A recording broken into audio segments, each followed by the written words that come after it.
नमस्कार, क्या आप एक सिविल इंजीनियर हैं या सिविल इंजीनियरिंग में ग्रेजुएशन कर रहे हैं? मैं जानता हूँ बहुत ज़्यादा कन्फ्यूजन है ना कि एग्जैक्टली कौन सा सॉफ्टवेयर करना है, कौन से सॉफ्टवेयर के क्या एप्लीकेशंस है, कौन सा सॉफ्टवेयर करके कौन सा जॉब मिलता है, कंफ्यूजन पैकेजेस कितने अच्छे रहते हैं या बुरे रहते हैं कौन से सॉफ्टवेयर्स के लिए। अगर सिविल इंजीनियरिंग कर रहे हैं तो मैं जानता हूँ आपको सारा डिटेल में एक वीडियो में चाहिए कि कितने सॉफ्टवेयर्स हैं और हर सॉफ्टवेयर के क्या क्या एप्लीकेशंस हैं। तो आज इस वीडियो में सारा कंफ्यूजन आपका मैं दूर करने वाला हूँ।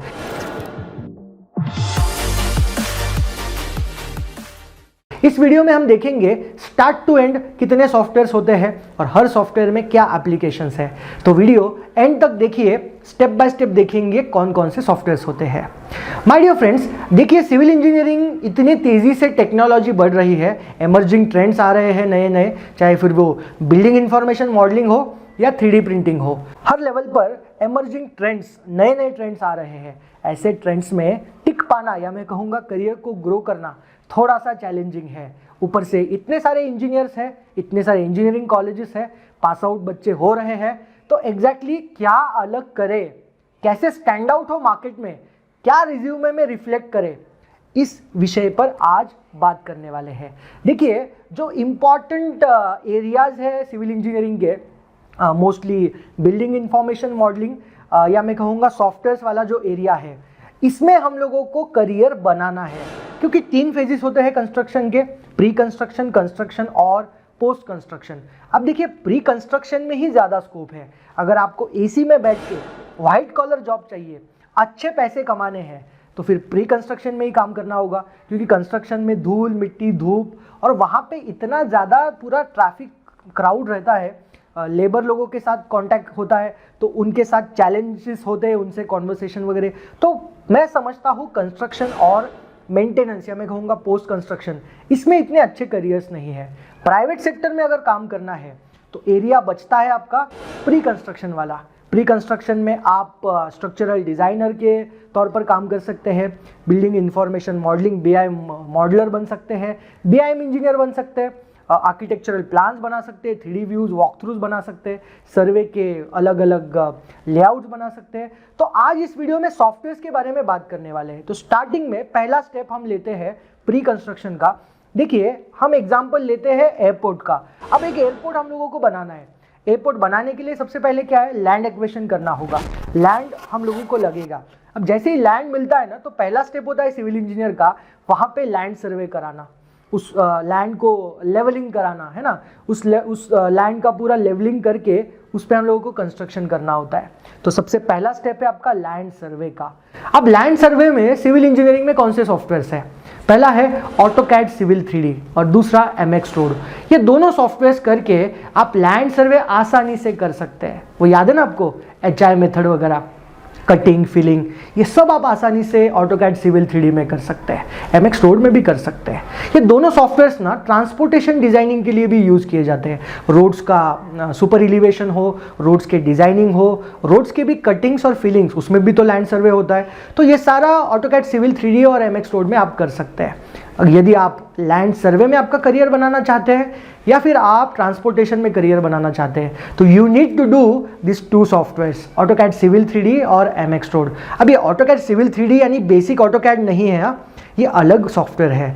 ये ऑटोकैड सिविल 3D नाम से अलग सॉफ्टवेयर है। बेसिक ऑटोकैड जिसमें हम प्लान्स बनाते हैं वो ये सॉफ्टवेयर नहीं है। तो इसको थोड़ा सा हाईलाइट और नोट डाउन कर लीजिएगा। दूसरा स्टेप आता है हमारा, एक बार लैंड सर्वे हो गया, कटिंग फिलिंग हो गया, लैंड को पूरा लेवलिंग कर दिया। अब बात आती है उस एयरपोर्ट का प्लानिंग करना। एयरपोर्ट का प्लानिंग यानी क्या कि उसका पूरा रनवे कहाँ पे होगा, है ना, उसका पूरा प्लानिंग, बिल्डिंग प्लानिंग आप सीखे ना, उसी सब्जेक्ट के तौर पर, उसी सब्जेक्ट के रिलेटेड, यानी ये सेकंड वाला हमारा सेक्शन है। इसमें पूरा हम लोगों को डिसाइड करना होता है। जैसे मान लो एक बंगलो कंस्ट्रक्ट करना है, तो बेडरूम कहाँ पे होगी, कितने बाय कितने की होगी, हॉल कहाँ पे होगा, आगे से कितना मार्जिन छोड़ना है। तो जो बिल्डिंग प्लानिंग का पूरा जो भाग है, बिल्डिंग प्लानिंग का जो पूरा हिस्सा है, इसके लिए सॉफ्टवेयर्स में अभी आपको बताता हूँ। सबसे पहले तो 2D में प्लान बनाते हैं, तो उसके लिए ऑटोकैड लगेगा। ऑटोकैड 2D तो इम्पॉर्टेंट मैंडेटरी सॉफ्टवेयर है। इसको सीख के आप फिर वो प्लान्स वगैरह बना सकते हैं, उसके सेक्शंस बना सकते हैं, एलिवेशंस बना सकते हैं। तो बेसिकली जो लाइन डायग्राम या 2D में वगैरह काम होता है तो इसके लिए ऑटोकैड होता है। एक बार ऑटोकैड का ड्राइंग फाइनल हो गया तो हमारा आता है दूसरा सॉफ्टवेयर जो कि है रेविट आर्किटेक्चर। इसमें 3D मॉडल बन जाता है, एयरपोर्ट का हो चाहे फिर वो मैंने जो बिल्डिंग का एग्जांपल आपको बताया बंगलो वाला, उसको 3D में बनाने के लिए रेविट यूज़ किया जाता है। रेविट में इतने आसानी से आप वॉल्स ले सकते हैं, विंडोज़ ले सकते हैं, और उसमें ना सबसे इम्पॉर्टेंट फीचर मुझे जो बहुत ज़्यादा पसंद है वो है उसका क्वांटिटी टेक ऑफ। आप निकाल सकते हैं कि कितने ब्रिक्स लगने वाले हैं प्रोजेक्ट्स के लिए, आप निकाल सकते हैं कितने टाइल्स लगने वाले हैं, कितना पेंट लगने वाला है। बहुत ही मज़ेदार है, इसमें बहुत ज़्यादा करियर्स है। रेविट आर्किटेक्चर की बात मैं कर रहा हूँ। रेविट आर्किटेक्चर के बाद आता है रेविट स्ट्रक्चर। रेविट स्ट्रक्चर यानी स्ट्रक्चरल पूरा मॉडलिंग आपको करना है तो रेविट स्ट्रक्चर है। और तीसरा रेविट MEP है, जिसमें MEP stands for mechanical electrical plumbing. Mechanical stands for HVAC। अब मान लो एयरपोर्ट है, एयरपोर्ट में तो स्प्लिट्स AC थोड़ी ना लगेंगे, सारे सेंट्रलाइज AC लगेंगे जैसे मॉल्स में वगैरह होते हैं। तो सेंट्रलाइज AC लगाने के लिए ना उसका HVAC कैलकुलेशन करना पड़ता है। HVAC यानी heat ventilation and air conditioning, उसका पूरा कैलकुलेशन करना पड़ेगा कि कितना साइज़ का डक्ट लगेगा, कितना वहाँ पे वेंटिलेशन चाहिए, हीटिंग कितना चाहिए, कूलिंग कितना चाहिए। तो ये सारा रेविट MEP में हो जाता है। और इसमें मैकेनिकल में जो है तो AC का पूरा वहाँ पे मॉडलिंग हो जाएगा कि AC के कहाँ डक्ट्स आने वाले हैं वगैरह वगैरह। दूसरा होता है आपका इलेक्ट्रिकल वाला, उसमें सारे इलेक्ट्रिकल के पॉइंट्स हम लोग प्लानिंग करेंगे, कहाँ पे कौन कौन से इलेक्ट्रिकल वाले पॉइंट्स आने वाले हैं। और तीसरा प्लम्बिंग वाला, चाहे फिर वो ड्रेनेज हो या ड्रिंकिंग वाला, प्लम्बिंग के सारे पाइप्स वगैरह का ड्राइंग हो, तो ये रेविट MEP में हो जाता है। तो एक बार ये मॉडलिंग का काम हो गया ना, उसके बाद आती है बारी एनिमेशन और वॉक थ्रूज की। एनिमेशन यानी जो आपने देखा होगा ना ब्रोशर्स में वगैरह लगा होता है कि ये प्रोजेक्ट होने के बाद कैसा दिखेगा, है ना। वो व्यूज़ जो होते हैं, बर्ड आई व्यू हो या 3D व्यूज़ हो, ये सारा कुछ ना 3ds Max में बनता है। ज़बरदस्त सॉफ्टवेयर है ऑटोडेस्क की तरफ से। इसको अगर वीरे का प्लगइन लगा दे तो कुछ इस तरीके से आप 3D व्यूज़ बना सकते हैं। ये देखिए कितने सुंदर सुंदर 3D व्यूज़ यहाँ पे आपको दिखाई दे रहे हैं। ये सारा ना 3ds Max में कर सकते हैं। इसमें आप और एक नेक्स्ट लेवल में काम करके वॉक थ्रूज के ऊपर भी काम कर सकते हैं। वॉक थ्रूज यानी वीडियो फॉर्मेट में आप देख सकते हैं, पूरा प्रोजेक्ट घूम के देख सकते हैं कि एग्जैक्टली कैसे आपका प्रोजेक्ट दिख रहा है। और 3ds Max ही नहीं दोस्तों, इसके साथ लूमियन भी करके आप इससे भी अच्छे यानी 3ds Max से भी अच्छे प्रोजेक्ट्स लूमियन में कर सकते हैं। एक छोटा सा डेमो देखते हैं कि लूमियन में एग्जैक्टली किस तरीके से वॉक थ्रू होता है।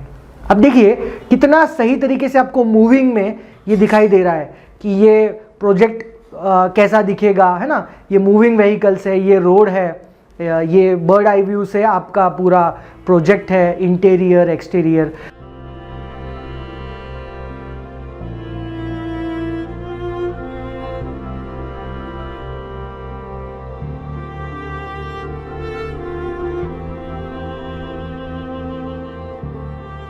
सारा कुछ आप लूमियन में कर सकते हैं। लूमियन में एक बात जो मुझे अच्छी लगती है वो क्या है मालूम है, इसमें लाइब्रेरी है। इस लाइब्रेरी से आप सब कुछ इंपोर्ट कर सकते हैं। आप ट्रीज इंपोर्ट कर सकते हैं, ये कार्स इंपोर्ट कर सकते हैं।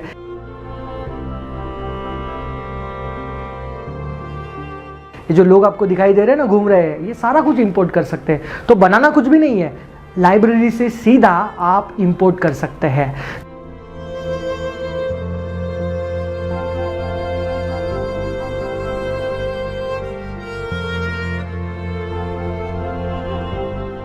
तो एनिमेशन और वॉकथ्रूज के लिए आप 3ds Max, वीरे, लूमियन, इस तरीके से आप इसमें काम कर सकते हैं। स्केचअप में भी काम होता है मॉडलिंग का और एनिमेशन का, लेकिन वो थोड़ा रफ तरीके से अगर आपको करना है, थोड़ा स्पीडी तरीके से करना है तो स्केचअप में भी आप कर सकते हैं। हाँ, वो बात अलग है कि स्केचअप और वीरे को भी क्लब करके आप अच्छे व्यूज़ बना सकते हैं। 3D व्यूज़ आप स्केचअप में भी बना सकते हैं।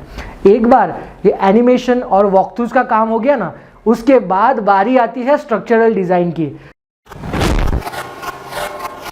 स्ट्रक्चरल डिज़ाइन यानी कॉलम का डिज़ाइन हो गया, बीम का डिज़ाइन हो गया, है ना, आपका स्टेयरकेस का डिज़ाइन हो गया, स्लैब डिज़ाइनिंग हो गया, वाटर टैंक का डिज़ाइनिंग हो गया, यहाँ तक कि फाउंडेशन का डिज़ाइन, सब कुछ आप SCAD Pro और ETABS में कर सकते हैं। मेरा फेवरेट है स्टैड प्रो। स्टैड प्रो में इनबिल्ट आईएस कोर्स होते हैं, आईएस 456 हो, आईएस 800 हो, चाहे स्टील स्ट्रक्चर हो, आरसीसी का स्ट्रक्चर हो, सारा कुछ आप स्टैड प्रो में डिज़ाइन कर सकते हैं। डिज़ाइनिंग एक बार आपका बन गया तो उसके बाद बारी आती है एस्टिमेशन एंड कॉस्टिंग की। एस्टिमेशन एंड कॉस्टिंग आप एक्सेल में भी कर सकते हैं, या ऑटोडेस्क का एक प्रोडक्ट है जो अभी थोड़ा डिसकंटिन्यू हो गया है लेकिन वो अवेलेबल है, उसमें भी आप कर सकते हैं, यानी ऑटोडेस्क का क्वांटिटी टेक ऑफ। इसमें आपको मिलेगा पूरा एस्टिमेशन एंड कॉस्टिंग। तो ये भी टूल अच्छा है अगर आप एस्टिमेशन एंड कॉस्टिंग में काम करना चाहते हो। तो एक बार एस्टिमेशन एंड कॉस्टिंग हो गया तो बारी आती है प्रोजेक्ट प्लानिंग और मैनेजमेंट की। अपने फाइनल ईयर में वो सब्जेक्ट सुना ही होगा, प्रोजेक्ट मैनेजमेंट या फिर कंस्ट्रक्शन मैनेजमेंट। मेरा स्पेशलाइजेशन कंस्ट्रक्शन मैनेजमेंट में ही है। तो इसमें जो क्रिटिकल पाथ मेथड होते हैं, यानी स्पेसिफिक टाइम में स्पेसिफिक कॉस्ट में प्रोजेक्ट कैसे खत्म करे, ये सारा उसके टास्क होते हैं ना, उसका जो क्रिटिकल पाथ मेथड होता है, एक्टिविटीज़ होते हैं अलग अलग, ये सारा कुछ आप एमएसपी और प्राइमावेरा में कर सकते हैं। बिगिनर लेवल पे एमएसपी भी अगर सीख गए तो बहुत बढ़िया आपको करियर आपका बन सकता है। बहुत अच्छी जॉब एमएसपी में अवेलेबल है जूनियर प्लानिंग इंजीनियर के तौर पर। अगर आप फ्रेशर है, एक्सपीरियंस है, तो I will prefer you Primavera. इस तरीके से जितने भी मैंने आपको स्टेप्स बताए कंस्ट्रक्शन के, ये सारा अगर आप सही तरीके से कर लेते हो, ये सारा अगर मास्टरी सॉफ्टवेयर्स में कर लेते हो, तो करियर आपका बेस्ट बनने के बहुत ज़्यादा चांसेस है। एक टूल मैं आपको कॉम्प्लीमेंट्री बता रहा हूँ, नाविसवर्क का। नाविसवर्क बेसिकली बिल्डिंग इंफॉर्मेशन मॉडलिंग के कंपनीज में यूज़ किया जाता है। इसमें बेसिकली पूरा ट्रैकिंग होता है प्रोजेक्ट्स का, कि कितने समय में कितने कॉस्ट में ये प्रोजेक्ट्स बन रहा है, कैसे। नाविसवर्क भी एक BIM का बहुत बड़ा टूल है। इसके ऊपर मैं आपको एक सेपरेट वीडियो बनाने की कोशिश करूँगा, लेकिन अभी के लिए आप समझ गए होंगे कि सिविल इंजीनियरिंग में कितने सॉफ्टवेयर्स हैं। तो ये सारा कुछ आप कर सकते हैं अगर करियर में अनक्लियर है तो, कि स्ट्रक्चरल में करना है, मॉडलिंग में करना है, 3ds मैक्स में करना है, तो सारा कुछ कर दीजिए। कोई वेस्ट नहीं होगा, आपका नॉलेज कभी वेस्ट नहीं होगा। ये सारा कुछ सीख लीजिए, आपको सही तरीके से जॉब मिल सकती है। और अगर जॉब नहीं करना है, एंटरप्रेन्योर बनना है, खुद की कंसल्टिंग फॉर्म आप डाल सकते हो, जिसमें ये सारे सर्विसेज प्रोवाइड करके आप बहुत ज़्यादा पैसा कमा सकते हैं। तो आशा करता हूँ आपको वीडियो अच्छा लगा होगा। आप अगर सोच रहे होंगे कि ये सॉफ्टवेयर कहाँ से सीखने हैं, तो मैं आपको खुद कंसल्टिंग कर सकता हूँ कि ये कोर्सेज कहाँ से करने हैं। डिस्क्रिप्शन में कुछ एड्रेसेस दे रहा हूँ ऑफिसेस के, कुछ नंबर्स, कॉन्टैक्ट नंबर्स दे रहा हूँ, उस पर कॉल कीजिए। आपको सही तरीके से राइट इन्फॉर्मेशन मिल जाएंगी और आप इस वीडियो का रेफरेंस भी दे सकते हैं to grab discounts on this courses. इस कोर्सेज को कीजिए, सॉफ्टवेयर को कीजिए, करियर में नेक्स्ट लेवल में जाने के लिए तैयार हो जाइए। आपको सही तरीके से करियर में लॉन्च करने के लिए हम लोग तैयार हैं, ABC ट्रेनिंग्स तैयार है। तो मिलते हैं नेक्स्ट वीडियो में, तब तक के लिए I am signing off. Thank you so much. जय हिंद।